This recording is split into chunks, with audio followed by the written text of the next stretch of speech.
Hello everyone, आप सब कैसे हैं। मैं उम्मीद करता हूं कि बहुत अच्छे होंगे और अपनी पढ़ाई को बहुत अच्छे से कर रहे होंगे। मैं Akash Kumar Badana ICT virtual classroom में आपका बहुत बहुत स्वागत करता हूं मेरे प्यारे बच्चों। जैसे आपको पता है मेरे प्यारे बच्चों, बेसिकली हमारी आपका जो है मेरे प्यारे बच्चों 11वीं क्लास है। ज्योग्राफी हम लोग देख रहे हैं, फिजिकल ज्योग्राफी लेसन नंबर 7 की हम लोग बात करेंगे। तो हमने अब 6 अपर्दन के विषय में इनको पढ़ा, क्लियर है। आप थोड़ा सा आगे बढ़ रहे हैं और इसी पर हम लोग पढ़ेंगे भू आकृति और उनका विकास को हम लोग देखेंगे कि कोई भू आकृति बनती कैसे है आखिर में, और उसका जो विकास है वो कैसे होता है।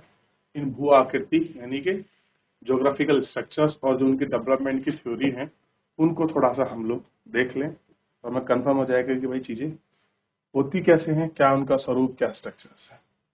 पृथ्वी के धरातल का निर्माण करने वाले पदार्थों पर अपक्षय प्रक्रिया के पश्चात, अपक्षय का मतलब आप जान चुके हैं, कोई चीज टूटी है, फूटी है, हटी है, उसको हम अपक्षय प्रक्रिया के दौरान आपका रखते हैं। ठीक, भू आकृतियां, ठीक, भू आकृति कारक जैसे प्रभावित जल, भूमि जल, वायु, हिमनद तथा अपर्दन, ये सारी चीजें इसमें होती हैं। कैसी हैं ये सब है। आप जानते हैं कि अपर्दन धरातलीय स्वरूप को बदल देता है। अपर्दन मतलब होता है जब किसी स्थान का आपका कटाव छटाव होता है तो उसका स्वरूप स्ट्रक्चर बदल देता है। मान लीजिए आज ऐसा हो वो काट के बाद में सपाट हो जाए या उसको बीच नुमा खड़ी कर दे तो बहुत सारी आकृति आपको दिखाई देगी। अपर्दन केवल एक रूप से नहीं होता, अपर्दन जल से भी हो सकता है, हवा से भी हो सकता है, इसको हम वायु कहते हैं, क्लियर है। और बहुत सारे रूप है जो हम इनको पढ़ेंगे। निक्षेपण, किसी प्रोसेस में डिपोजिशन की चीज के जमने से कोई चीज बन सकती है। तो ध्यान देखिए, निक्षेपण के प्रक्रिया अपर्दन प्रक्रिया का परिमाण है। निक्षेपण से धरातलीय स्वरूप में परिवर्तन आता है, वो चीज बन सकती है।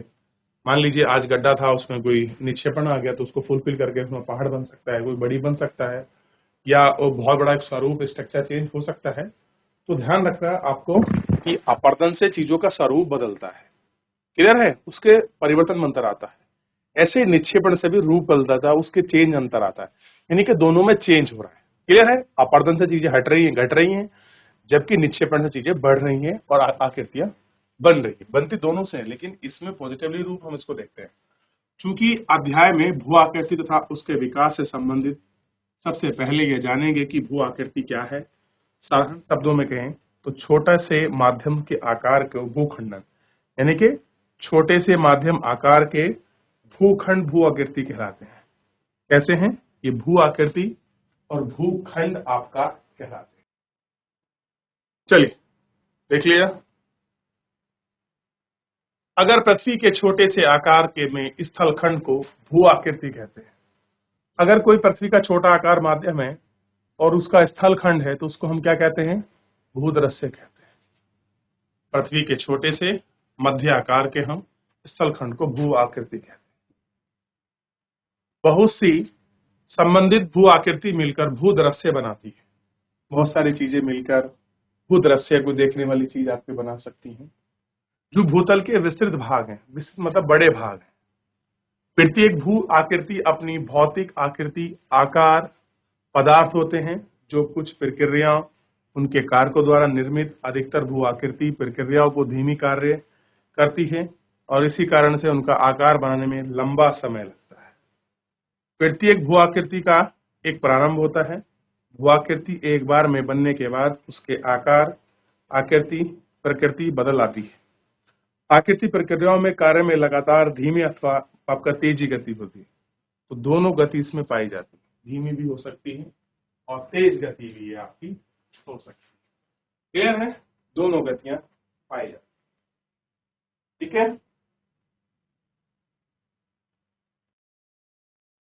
चलिए अब जलवायु संबंधी बदलाव और वायु राशि के ऊर्ध्वाधर, ऊर्ध्वाधर किस तरीके से, क्षतिज, ऐसे ऊर्ध्वाधर और क्षतिज संचरण के कारण भू आकृति प्रक्रियाओं में गहनता से स्वयं परिवर्तन या परिवर्तन हो सकता है, चीजें आपकी बदल सकती हैं, जिससे भू आकृति रूपांतरण होता है।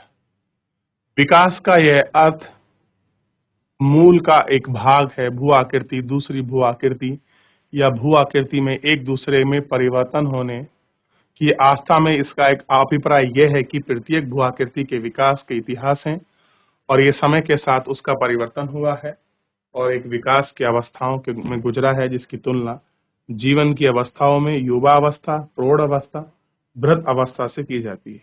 जीवन की अवस्था को कितने देखते हैं हम? आपका 3 रूप में हम उन अवस्थाओं को, उन प्रक्रियाओं को हम लोग देखते हैं, जो आपका बदलाव या ये सारी चीजें, ये सब आपका नजर। ठीक, तो भू आकृति के विकास में जो महत्वपूर्ण पहलू हैं, जो योगदान है, वो किस प्रकार से हैं? चलिए आगे बढ़े। अब बात करते हैं प्रवाहित जल। आर्द्र प्रदेशों में, आर्द्र का मतलब क्या होता है? जहां ह्यूमिडिटी होती है, जहां अत्यधिक वर्षा। भाई जहां ह्यूमिडिटी होगी वर्षा तो वहीं होगी ना। तो जहां पर आर्द्र प्रदेश, जहां पर अत्यधिक वर्षा होती है, प्रवाहित जल सबसे महत्वपूर्ण भू आकृति कारक है, जो धरातल के निम्नीकरण के लिए उत्तरदायी है। प्रवाहित जल को 2 तत्व हैं, एक धरातल पर के रूप में फैला हुआ है और एक कैसा है? धरातल के रूप में। दूसरा रेखीय प्रवाह है, जो घाटी, नदियों, सरिताओं के रूप में बहता है। जल प्रवाह द्वारा निर्मित अधिकतर अपर्दित स्थल रूप ढाल प्रवणता के अनुरूप बहती हैं। नदियों में आक्रमण युवावस्था से संबंधित है। कालांतर में तेज ढाल, लगातार अपर्दन, मंद ढाल में परिवर्तन होता है और परिमाण स्वरूप नदियों का वेग कम होता जाता है, जिससे निक्षेपण आरंभ होता है। तेज बहती हुई सरिताएं कुछ निक्षेपित भू आकृतियां बनाती हैं, लेकिन ये नदियों के माध्यम से धीमी गति से ढाल बने आकार बहुत कम होते हैं। कैसे होते हैं? जो ढाल बनते हैं बहुत कम होते हैं। जल प्रवाहित का ढाल जितना मंद होता है, उतना ही अधिक निक्षेपित होता है। जब अपर्दन के कारण नदी समतल हो जाती है, तो अधोमुखी कटाव कम हो जाता है। जब भूमि समतल होगी तो जो काटाव था वो कम हो जाएगा। ध्यान रखिए, स्टेटमेंट आ सकता है कि जब आपका नदी समतल हो जाती है तो अधोमुखी कटाव ज्यादा होता है कि कम? तो कम हो जाता है। और तटों पर पार्श्व अपर्दन, पार्श्व अपर्दन का मतलब होता है इस तरीके से जो अपर्दन करती है, इस वो अपने जो स्पेस है उसको काटती है, जहां से वो बहती है। जैसे मान लीजिए ये पार्श्व है, अभी ये ऐसे बहेगी तो ये क्षेत्र को आपका काटेगी, यही है पार्श्व अपर्दन। और बढ़ जाता है और इसके परिणाम स्वरूप पहाड़ियां और घाटियों में समतल मैदान में परिवर्तित हो जाते हैं। तो इस तरीके से क्या बनता है? प्लेन की स्ट्रक्चर या ढाल है वो शुरू होता है। तो सबसे पहले हम जल की वाली चीजों को हम लोग देख रहे हैं। क्लियर है? कैसे बहता है? रेखीय मतलब सीधा प्रवाह होता है। क्लियर है? कैसे धारिताएं हैं, ढाल प्रवणता बहती है। अगर आप मान लीजिए कोई चीज ऊपर से गिरेगी, मान लीजिए पहाड़ है, अगर कोई चीज सीधे नीचे गिरेगी तो उसका वेग ज्यादा लगेगा, वो नीचे कटाव ज्यादा करेगी। अगर सहारे से गिरेगी तो इस पर पार्श्व अपर्दन जिसको छू रही है वो उसका ज्यादा कटाव करती है। स्थलगत प्रवाह, ओवरलैंड फ्लो, अपर्दन परिवर्तन के कारण अपर्दन प्रवाह में अनियमितताओं के आधार में संकीर्ण और विस्तृत मार्ग हो सकते हैं। कह रहे जब ओवरलैंड फ्लो होता है, अपर्दन करता है, तो हो सकता है कि अनियमितता हो धरातल पर। क्लियर है कि पर्वत पठार कुछ भी हो या उबड़ खाबड़ हो सकता है। और जब मार्ग बनता है तो मार्ग छोटा भी हो सकता है, वो मार्ग आपका नदी का बड़ा भी हो सकता है। प्रवाही जल का घर्षण यानी कि वो कितना फ्रिक्शन कर रहा है, घर्षण के कारण बहता हुआ जल कम या अधिक मात्रा में भाकर लाए गए तल छटों के कारण छोटी या तुंग सरिता बनती है। हो सकता है कि वो चीज लेके आ रहा है जो अपने साथ कंकड़ पत्थर बालू ला रहा है, उसके कारण छोटी और तंग क्षुद्र बाप के सरिता यानी कि नदी बने, या ये क्षुद्र सरिता धीरे धीरे लंबी और विस्तृत और अवनालिका विकसित कर दें। अवनालिका मतलब जानते हो, नालियों में एक धारा में से अनेक धारा, जैसे ये बह रही है, छोटी है, अब ऐसे टूट जाए, ये फूटनी शुरू कर दें। क्लियर है? आप ऐसे कहाँ देखते होंगे? जो आपके बीहड़ के जंगल होते हैं ना, बीहड़ जो है, क्लियर है, ऐसा वहां होता है। इन अवनालिकाओं में कालांतर अधिक गहरी और चौड़ी लंबाई में विस्तृत होकर एक दूसरे के समानित घाटियों का जाल बनाती है। अब ये मान लीजिए इनमें पानी आधार अंतर, कोई घाटी कोई गहरी हो गई, कोई आपका चौड़ी हो गई है, तो प्रारंभिक अवस्थाओं में अधोमुखी कटाव अधिक होता है। कैसे होता है? अधोमुखी, जिस वे में बह रहे हैं उस क्षेत्र के पास पड़ोस चीजों को काटते चलते हैं। अनियमितता जैसे जलप्रपात, सोपन जलप्रपात आदि लुप्त हो जाते हैं। मध्यवर्तियों में वहां सरिता नदी धीमी कटाव करती हैं। घाटियों में पास अपर्दन अधिक होता है। कालांतर में घाटियों में के किनारे ढाल मंद हो जाते हैं। इस प्रकार अपोहावेशन के माध्यम से ही विवाचक दल निम्न होते हैं। जब तक ये पूर्णतः नहीं हो जाते, अंततः धीरे धीरे उच्चावच का निर्माण होता है, जिसमें यंत्र तंत्र अवरोधी चट्टान के अवशेष हमको दिखाई देते हैं। मेना मोना नाडोनाल्क इस प्रकार कहते हैं। अपर्दन के द्वारा इस प्रकार में मैदान संप्राय मैदान पेनी प्लेन कहलाता है। प्रवाही जल से निर्मित प्रत्येक अवस्था की स्थल संबंधित विशेषताओं का संक्षिप्त में वर्णन इस प्रकार किया गया है। कैसा है ये वर्णन है, ये चीजें हैं और जो हमको इस प्रकार आपको दिखाई देती। क्लियर है? तो ये स्थल का रूप और स्वरूप आपको स्पष्ट दिखाई देगा कि तुंग सरिताएं बहती कैसे हैं। क्लियर है?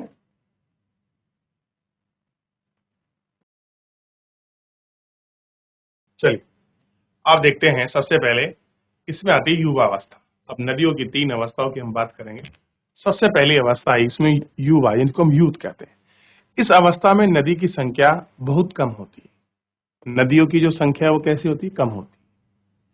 उभरती घाटी वी आकार की घाटी बनाती हैं। कैसी बनाती हैं? वी आकार, यानी कि जब ये नदियां आपकी चलती हैं तो ये इनका स्वरूप रहता है, यानी कि नीचे से जो होगा इनका बेस नैरो होता है और ऊपर भाग इनका चौड़ा होता है। तो ये इस तरीके के आकार में चलती हैं। जैसे ये वी होती है ना, ऐसे वी, ये वी बनाती। तो ऐसा इनका शेप, जो इनका आधार है, वो हमको दिखाई देता है। इसमें बाढ़ के मैदान लगभग अनुपस्थित और सकरे बाढ़ मैदान नदियों के साथ पाए जाते हैं। बाढ़ मैदान तो क्या अनुपस्थित है, मिलता ही नहीं है भाई। बाढ़ कहाँ मिलेगा? बाढ़ का मैदान तो वहां मिलेगा जहां वो डिपोजिशन वगैरह कुछ मिल बनाएगा। ठीक है। और कैसे होते हैं? मुख्य के साथ पाए जाते हैं। और ध्यान रखिए, जल विभाजक अत्यधिक चौड़े समतल होते हैं, दलदल और झील के होते हैं। उच्च समतल धरातल में नदियां विसर्ग मार्ग से विकसित होती हैं। ये विसर्ग मार्ग अतः ऊंचे धरातल पर गंभीरभूत हो जाते हैं। विसर्ग की तुलना में निम्न वहां कटाव होता है और गहराई में बढ़ते हैं। अब नाली का कठोर चट्टान पाई जाती हैं। वह जलप्रपात और छिपरिका के बने होते हैं। कैसे होते हैं? जलप्रपात हैं और छिपरिका है। क्लियर है? ये सारे बने होते हैं। अब कोई नदी पहाड़ से नीचे गिरेगी तो जलप्रपात बनाएगी। क्लियर है? छोटे रूप बड़े रूप में गिरेगी तो आपका छिपरिका हो जाएगी। दूसरा है इसमें प्रौढ़ अवस्था, यानी कि जबान वाली अवस्था। इस अवस्था में नदी जल मात्र अधिक होता है। तो युवा अवस्था जल ज्यादा किसमें होता है? प्रौढ़ में। सहायक नदियां भी इसी में आकर मिलती हैं। तो युवा में आपके नदियां नहीं मिलती हैं। मोस्ट प्रोबेबली जो आपकी नदियां हैं वो आपका जो प्रौढ़ अवस्था है उसमें मिलती है, यंग में नहीं मिलती, क्योंकि young of source of origin का टाइम पीरियड है जहां से वो नदी निकलती है। और ये नदियां भी बी आकार की घाटी बनाती हैं, लेकिन गहरी होती हैं। मुख्यतः नदी आकार व्यापक और विस्तृत बाढ़ के मैदान पाए जाते हैं। अब जब ऐसे मान लीजिए, जब नदियां आपके पहाड़ में होती हैं तो वो अपनी युवा अवस्था में, जब पहाड़ से मैदान में प्रवेश कर रही होती हैं तब वो आपकी प्रौढ़ अवस्था में होती है। क्लियर है? और जब नदियां आपका मैदान से समुद्र में मिलने वाली होती हैं, उसका जो जहां जहां पर उनकी स्पीड मंद हो जाती है उसको कहते हैं वृद्ध अवस्था। तो पाई जाती हैं। घाटियों के भीतर नदी विस्र बनती है, प्रभावित होती हैं। युवावस्था समथल और विस्तृत अंतर्द्वीप दलदलीय लुप्त होते हैं। नदी विभाजक स्पष्ट होते हैं। जल छिपरिका और ये सारी चीजें इसमें आपका पाई जाती है। देखिए, आपको प्रौढ़ अवस्था यानी कि जलप्रपात इसमें भी मिलेगा और उसमें भी मिलेगा। अंतर क्या है? इसमें अंतर एक चीज का आ रहा है, ध्यान दीजिए। पहली बात तो ये व्याकारी घाटी व्यापक और विस्तृत मिलेगी। क्लियर है? और नम्न युवा स्थल आपको देखने के लिए मिल सकते हैं। दलदली क्षेत्र में भी आपको लुप्त हो जाती है ये नदी। और दूसरा इसमें ध्यान रखना है, इसमें उसकी सहायक नदियां हैं वो इसमें आकर मिलती हैं। क्लियर है? और समतल, ठीक, ये चीजें हमको इसमें देगी। और ये नदी क्या बनाती है? विसर्ग, विसर्ग यानी कि ऐसे चलती है सांप जैसी स्थिति में। क्लियर है? ध्यान रहेगा इतना। सबसे पहले इसको देखिए, आप क्लियर करिए। चलिए देख लिया। अब हम ओल्ड स्टेज की तरफ आगे बढ़ते हैं। वृद्ध अवस्था। वृद्ध अवस्था में छोटी सहायक नदियां कम हो जाती हैं। ये छोटी नदियां कम रह जाएंगी। और ढाल कैसा होता है, मंद होता है। नदियां स्वतंत्र रूप से विस्तृत बाढ़ के मैदान में बहती हैं, मैदानी भाग में बहती हैं।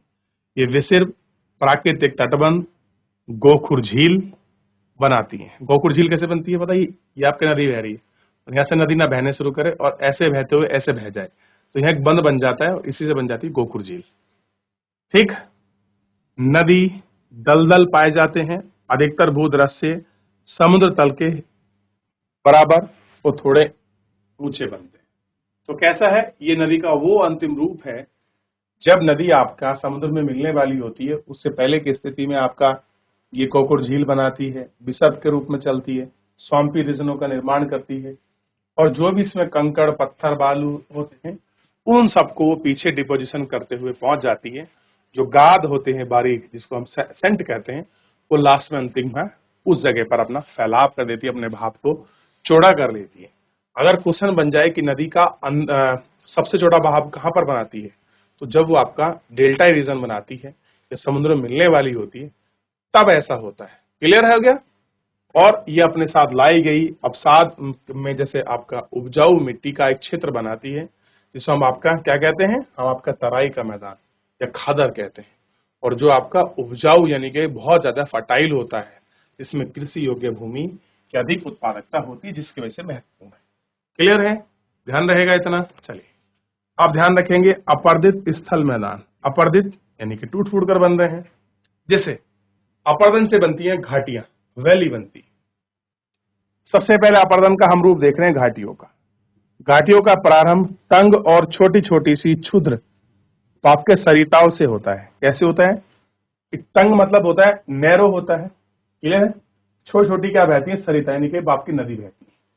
ये सरिता धीरे धीरे लंबी और विस्तृत हो जाती है और अवनालिका में विकसित होती है। कैसे बनती है, अवनालिका विकसित करती है।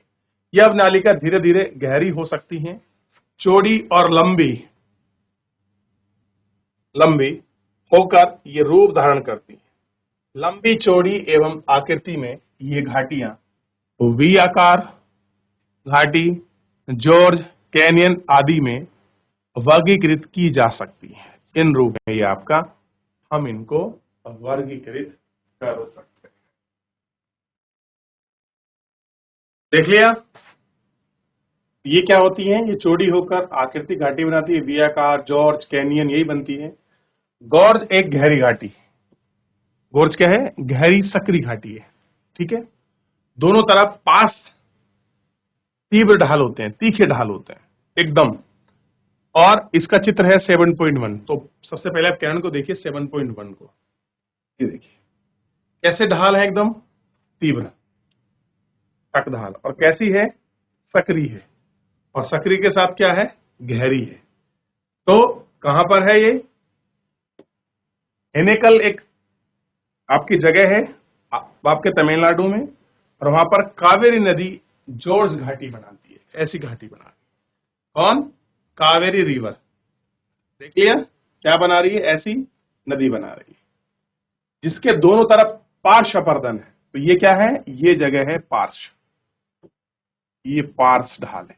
तो कोई अगर पूछ ले पार्श्व ढाल कौन सा है, तो आपको अब अच्छे से क्लियर हो गया।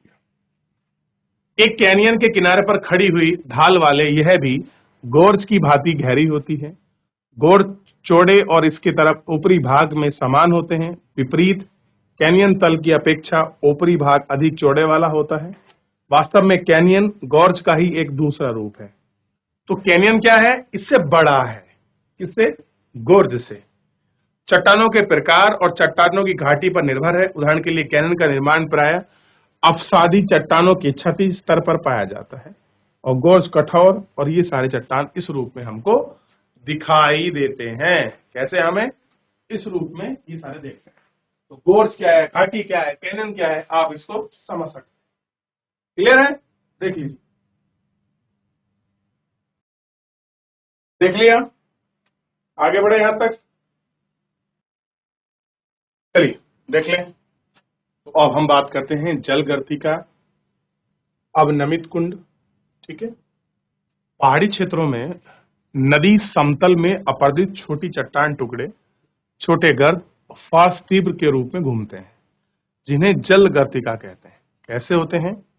अपर्दित वहां चट्टानी टुकड़े हैं जो छोटे गर्तों में फंसकर वृत्ताकार घूम से, माने गर्त में घूमकर वो ऐसे, मान लीजिए कोई आपके टुकड़े हैं, पानी में वो बह रहे हैं, ठीक है, नदी तल में, और अचानक वो चलते आपस में जब बहुत ट्रेवल करते हैं तो वो घूमने लगते हैं ऐसे करके एक जगह पे। तो घूमते घूमते वो नीचे से कुछ चीज को आपको काट देते हैं, उनको कहते हैं जलगर्तिका।